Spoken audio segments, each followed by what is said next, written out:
Lily Evans nearly dropped her tray of champagne when the yacht lurched unexpectedly, sending her stumbling into a group of guests who barely noticed her existence.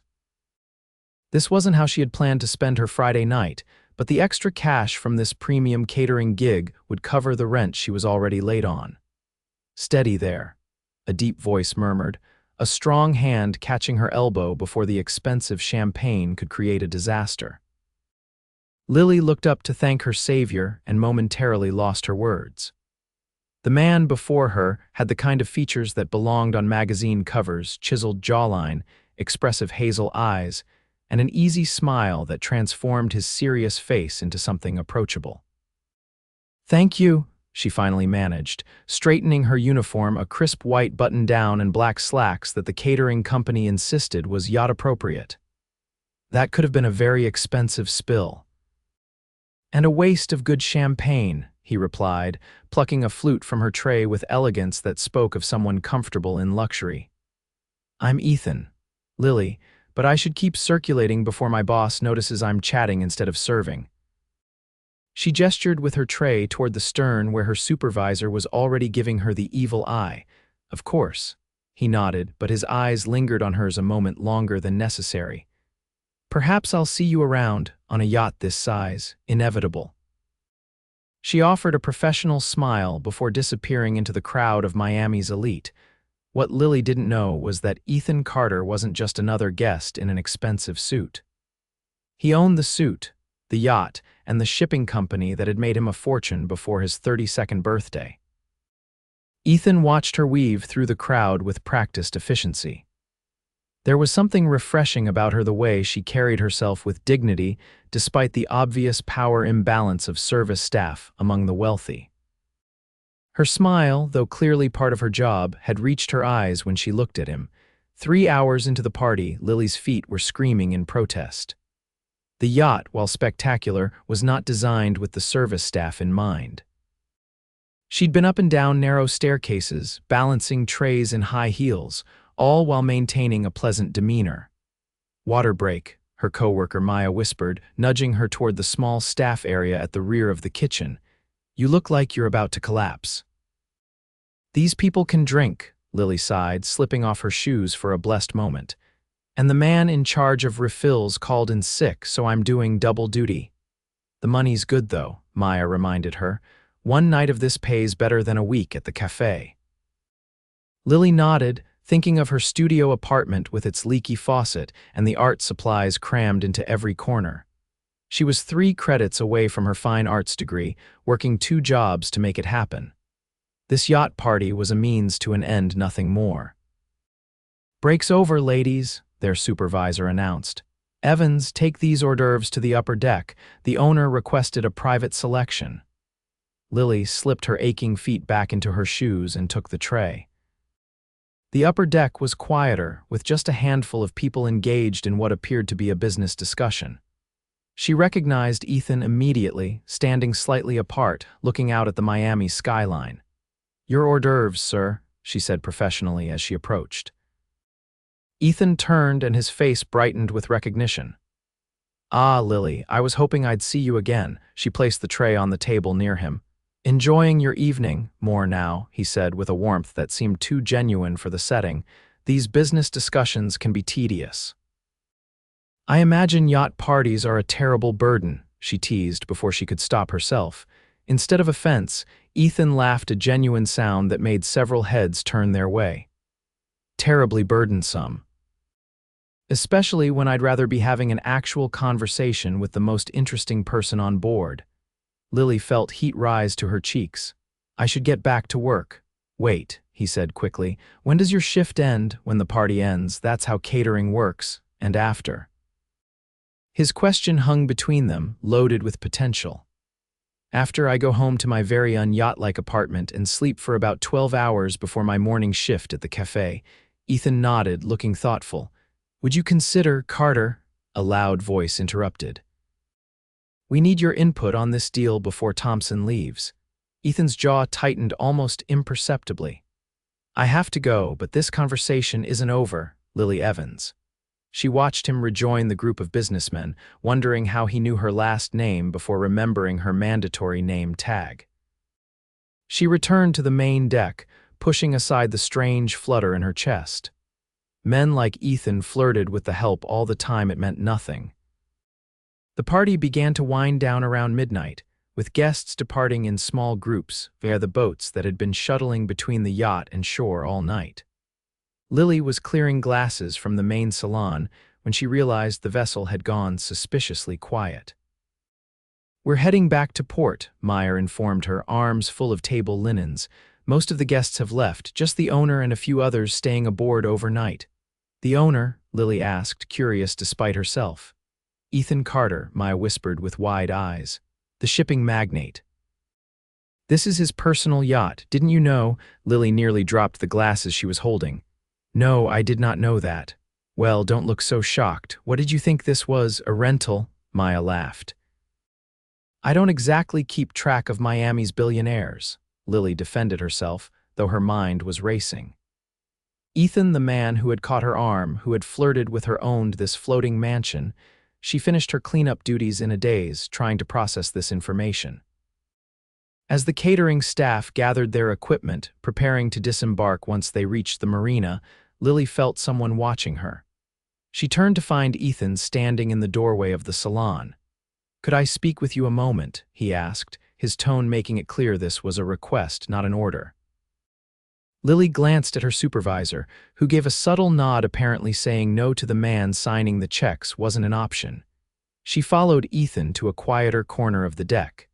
The Miami night warm around them, the city lights drawing closer as they approached the marina. "I wanted to apologize for the interruption earlier," he said. "No apology necessary. You were working, so was I." "Yes, about that." He seemed uncharacteristically hesitant. "I'd like to see you again, Lily, not as someone serving drinks at my party, but as yourself." She blinked, caught off guard by his directness. "Mr. Carter, Ethan, please." "Ethan," she corrected. "I think there's been a misunderstanding. I don't." "I'm asking you to dinner," he clarified with a gentle smile. "Nothing more complicated than that." Lily studied him, trying to determine his angle. "Why?" "Because you're the only person at this entire party who didn't know or care who I was, and that's refreshing. Because you have a smile that's genuine in a world where I'm surrounded by fakery, because I'd like to know more about you." His honesty was disarming. "I'm an art student who works 2 jobs to make rent. We don't exactly run in the same circles. Maybe that's exactly why I'm interested." He pulled out a business card and handed it to her. "My personal number is on the back. Think about it, no pressure." The yacht was docking now, and she could see the catering van waiting on the pier. "I should go," Ethan nodded, respecting her boundaries. "Good night, Lily Evans. I hope to hear from you." She slipped the card into her pocket and rejoined her coworkers, feeling his eyes on her back as she disembarked. The night air felt different somehow, charged with possibility. 3 days passed before Lily looked at the card again. She'd been busy with shifts at the cafe, a major art project deadline, and the everyday chaos of life. But on Tuesday evening, sitting in her tiny apartment with a cup of tea, she found herself turning the heavy cardstock over in her hands. Ethan Carter, CEO, Carter Global Shipping. The embossed letters felt expensive beneath her fingertips. On the back, a phone number was written in a strong, confident hand. "This is ridiculous," she told her empty apartment. Men like Ethan Carter didn't seriously pursue women like her.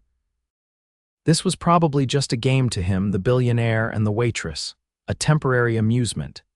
Yet something about his directness, the way he had looked at her like she was fascinating rather than just decorative, made her hesitate before dismissing the idea entirely.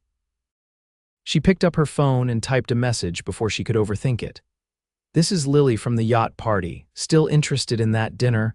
The response came faster than she expected. "Very much so. Tomorrow night I can send a car." Lily frowned at the offer. "I can meet you somewhere." "I'm not comfortable with cars being sent for me." "Fair enough. How about Riviera at 8? It's in South Beach." She knew of the restaurant. It was well out of her price range, but not ostentatiously exclusive. A reasonable compromise. "See you there." She put down her phone, heart racing with a mixture of excitement and apprehension. What did one wear to dinner with a billionaire? What would they even talk about? This was madness. Yet the next evening found her standing outside Riviera in a simple emerald dress that brought out her eyes, her auburn hair falling in loose waves around her shoulders. She'd almost talked herself out of coming 3 times, but curiosity had won out over caution. Ethan was waiting outside rather than at a table, a gesture she appreciated for its lack of pretension. He wore a tailored suit that probably cost more than her semester's tuition, but his warm smile made her nervousness fade slightly. "You came," he said, sounding genuinely pleased. "I came," she confirmed, "though I'm still not entirely sure why I'm here. To eat excellent food and have conversation that doesn't involve drink orders or business proposals," he suggested, offering his arm. "Shall we?" The restaurant was elegant without being intimidating, and their table offered a view of the ocean. Lily had expected to feel out of place, but Ethan had a way of making her feel like they were just 2 normal people getting to know each other. "So, art student," he said after they'd ordered. "What's your specialty?" "Mixed media and painting, mostly. I'm fascinated by urban landscapes, finding beauty in unexpected places." "I'd love to see your work sometime." "It's nothing special," she demurred. "I doubt that very much," he countered. "People who work as hard as you do usually have passion driving them." "What about you?" she asked, turning the conversation. "How does one become a shipping magnate before age?" She paused, realizing she didn't know. 32, he supplied. "And the answer is part inheritance, part innovation. My father built the company, but it was struggling when I took over after his death. I saw potential in modernizing our approach to global logistics." "That sounds very boring," he suggested with a self-deprecating smile. "I was going to say impressive, but yes, a little boring," she admitted, making him laugh. Dinner progressed with surprising ease. Ethan was thoughtful and attentive, asking questions about her art and studies with genuine interest. He told stories about growing up as the son of a workaholic, about the pressure to succeed and his own drive to prove himself beyond his father's legacy. "The yacht must be a perk," she commented over dessert. "It was actually my one concession to luxury," he admitted. "Most of my wealth goes back into the business or various foundations, but after a particularly difficult year, my CFO insisted I needed to occasionally remember what I was working for." "And what are you working for, Ethan Carter?" He considered her question seriously. "Initially, to prove I could surpass my father's success. Now, to make a difference in the industry, to create something meaningful." He paused. "But lately I've been wondering if I've missed something important along the way." "Like what?" "A real life, connections that matter beyond business." His eyes met hers across the table. "People who see me, not my bank account." The vulnerability in his admission caught her off guard. This was not the entitled playboy she had expected. As they left the restaurant, Lily found herself reluctant for the evening to end. They walked along the beach promenade, their conversation flowing naturally from art to books to childhood memories. "Can I see you again?" Ethan asked as they reached the point where they would part ways, he to his driver waiting nearby, she to her modest car in the public lot. "I'd like that," she said honestly. "But Ethan, I need to be clear, I'm not interested in being anyone's novelty or charity project. I have a life plan, and it doesn't include being a billionaire's temporary distraction." "I understand," he said seriously, "and I respect that. All I'm asking for is the chance to know you better, no expectations attached." She studied his face, looking for signs of insincerity but finding none. "Okay, but next time I choose the place, somewhere more my speed," he smiled, clearly pleased. "I look forward to it." Their second date was at a hole-in-the-wall Cuban restaurant near Lily's apartment, where the food was magnificent and the ambience decidedly un-yacht-like. Ethan fit in surprisingly well, charming the elderly owner and revealing a decent grasp of Spanish that he attributed to years of international business. Their third date was a gallery opening for one of Lily's professors, where Ethan showed genuine appreciation for the art and asked insightful questions. He purchased a piece that had caught Lily's attention not to impress her, but because her passionate description of its technical merits had genuinely interested him. By their sixth date, Lily had to admit to herself that what was happening between them was more than a fleeting attraction. Ethan had proven himself thoughtful, intelligent, and refreshingly genuine. He respected her independence, never pushing or trying to rescue her from her working-class life. "You know," she told him one evening as they walked through a local park after sharing pizza from her favorite neighborhood spot, "you're nothing like what I expected." "Is that good or bad?" he asked, his hand warm around hers. "Good, definitely good." She leaned into him slightly. "I expected arrogance and entitlement. You're grounded. My father made sure I worked every position in the company, starting from the loading docks," he explained. "Best lesson he ever taught me was that every job has dignity and every person deserves respect." Wise man. He was, in some ways. Ethan paused near a fountain, its lights creating dancing patterns on the water. "My biggest regret is that he worked himself into an early grave, all that success, and he never took time to really live. Is that why you work so hard, trying to complete what he started?" Ethan looked thoughtful, maybe at first, but lately I've been reevaluating my priorities. "Because of me?" she asked, half joking. "Partly," he admitted. "You've reminded me that there's more to life than quarterly reports and expansion strategies." Their relationship deepened over the following months.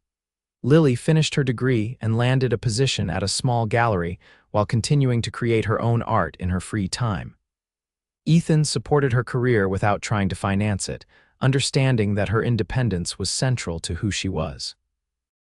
There were challenges, of course. Ethan's world occasionally collided with hers in ways that highlighted their different backgrounds. At a charity gala where he was being honored for his foundation's work, Lily overheard two women questioning what he saw in that ordinary girl. "Money can buy better arm candy than that," one had sniffed, unaware that Lily was within earshot. The comment had stung, but Ethan's reaction when she told him later that night had cemented her feelings for him. Instead of dismissing her hurt or making empty reassurances, he had looked genuinely angry on her behalf. "Their opinion means nothing," he had said firmly. "You are extraordinary, Lily Evans. Your talent, your compassion, your determination, those women couldn't begin to understand the depths you contain." 6 months into their relationship, Ethan invited Lily to join him for a weekend on the yacht, the very place they had met. She had been hesitant at first, the memory of herself serving drinks there still fresh. "I want new memories there," he explained. "Just us, no party, no staff hovering. I'll even cook." "You can cook?" she asked skeptically. "I said I'd cook. I didn't promise it would be edible." His playful grin was irresistible. The yacht looked different without the crowd and the formal setup more like an actual home. Ethan had indeed cooked, with results that were surprisingly decent for a man who admitted he rarely had time to use his own kitchen. After dinner, they sat on the upper deck, watching the stars above the dark water. The Miami skyline glittered in the distance, but they were far enough out to feel the peaceful isolation of being at sea. "Do you remember what you thought when we first met?" Ethan asked, his arm around her as they reclined on a comfortable lounge. "I thought you were just another rich guy at a fancy party," she admitted. "Though I did notice you were exceptionally handsome," he chuckled. "I thought you were the most genuine person I'd seen in years." "When you almost spilled that champagne and didn't immediately panic about ruining my suit or apologize profusely, you just laughed at yourself. It was refreshing." "If I'd known whose suit it was, I might have panicked more," she teased. "That's exactly it. You treated me like a person, not a balance sheet." He shifted to face her more directly. "Lily, these past months have been the happiest of my life." There was something in his tone that made her heart quicken. "Mine too," she said softly. "I've been thinking about what matters most in life. Success means nothing if you have no one to share it with. My father taught me that unintentionally he had everything except time for real connections." Ethan took her hand, his expression serious but tender. "I don't want to make his mistakes. I want a balanced life, one with purpose and love." "Ethan, let me finish," he said gently. "I'm not proposing not yet, that would be rushing things, but I want you to know that's where I see this heading. I'm in love with you, Lily Evans, and I want to build something real with you." She felt tears prick her eyes. "I love you too, and I appreciate that you're not rushing with a proposal. We still have things to figure out." "Like what?" he asked, genuinely curious. "Like the fact that I'm just starting my career and I need to establish myself on my own merits. Like the fact that our worlds are still very different in many ways. All navigable issues," he said with the confidence of a man used to solving complex problems. "I would never want to diminish your independence or your career.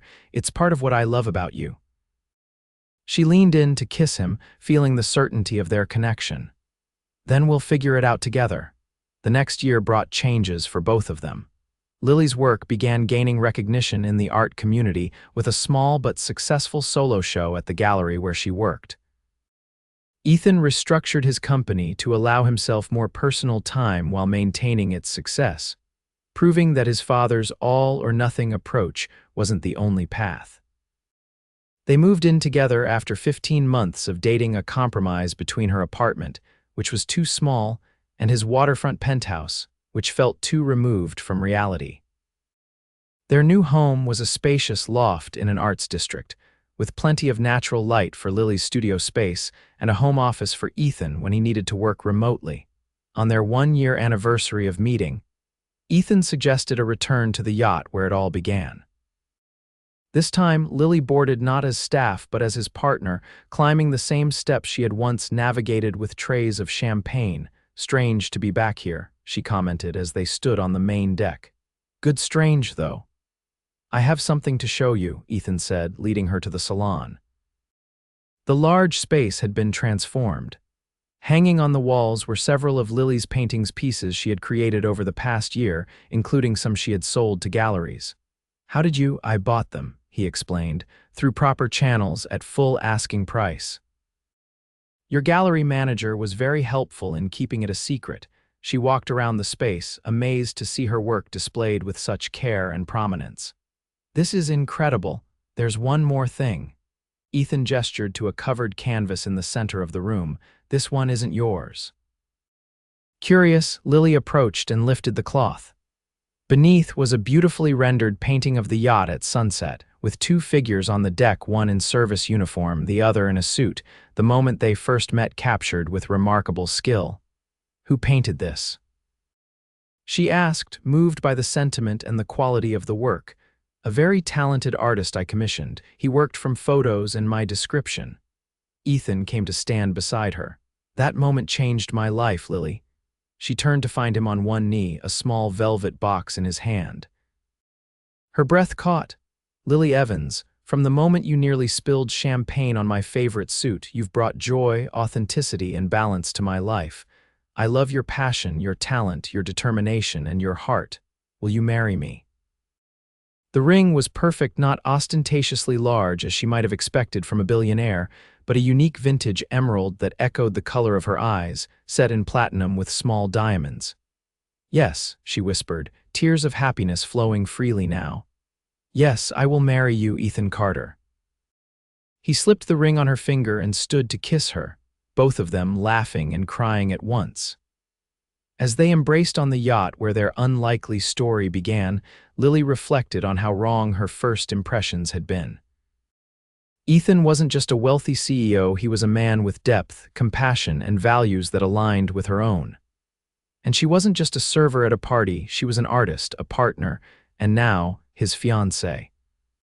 Their wedding took place 6 months later, an intimate affair that blended their worlds without ostentation. Lily's gallery colleagues mingled with Ethan's business associates, finding more common ground than anyone might have expected. Maya, who had witnessed their first meeting, served as maid of honor.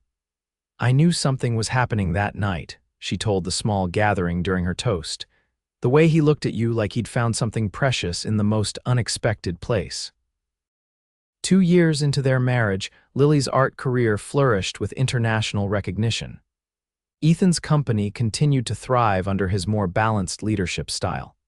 They established a foundation supporting arts education in underprivileged communities, a perfect blend of their passions.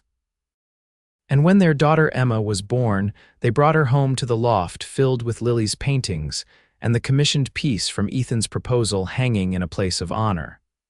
Do you ever regret it? Ethan asked one evening as they stood on their balcony, watching the sunset with Emma sleeping peacefully in his arms. Marrying the guy whose party you were working? Lily smiled, leaning into his side. Not for a second, though I do think about how close we came to never meeting. If I hadn't taken that extra shift, if you hadn't been looking in my direction when I stumbled, I'd have found you somehow, he said with conviction. Some connections are inevitable. She looked up at him, still handsome as the day they met, but now with laugh lines at the corners of his eyes, evidence of the joy they'd built together. You know what I'm grateful for? She asked. That you saw past the uniform to the person serving the drinks. And I'm grateful that you saw past the yacht to the man who owned it, he countered. We both looked beyond appearances. As the Miami sky turned from gold to deep blue, Lily reflected on their journey from a chance encounter on a yacht to the family they'd created, the balance they'd found between ambition and connection, wealth and authenticity. Some might have called it a fairy tale, but Lily knew better. It wasn't about a waitress meeting a prince, it was about two people recognizing something genuine in each other amid the artifice that often surrounded them.